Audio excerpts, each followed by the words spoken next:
ऋषि पंचमी की कथा। विदर्भ देश में एक सदाचारी ब्राह्मण रहता था। उसकी पत्नी बड़ी पतिव्रता थी, जिसका नाम सुशीला था। उस ब्राह्मण के एक पुत्र और एक पुत्री, 2 संतानें थीं।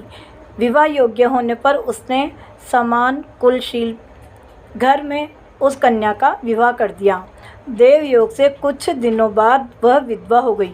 दुखी ब्राह्मण दंपति कन्या सहित गंगा तट पर कुटिया बनाकर रहने लगे।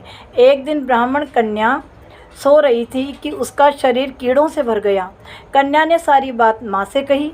माँ ने पति से सब कुछ कहते हुए पूछा, प्राणनाथ, मेरी साध्वी कन्या की ये गति होने का क्या कारण है? ब्राह्मण ने समाधि द्वारा इस घटना का पता लगाकर बताया कि पूर्व जन्म में भी ये कन्या ब्राह्मणी थी। इसने रजस्वला होते ही बर्तन छू दिए थे। इस जन्म में भी इसने लोगों की देखा देखी ऋषि पंचमी का व्रत नहीं किया, इसीलिए इसके शरीर में कीड़े पड़े हैं।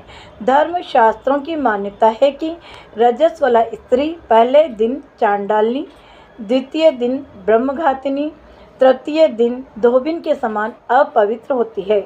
वह चतुर्थ स्नान करके चतुर्थ दिन शुद्ध होती है।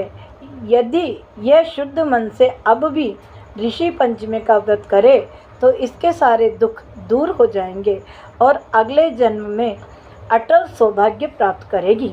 पिता की आज्ञा से पुत्री ने विधि पूर्वक ऋषि पंचमी का व्रत तथा पूजन किया।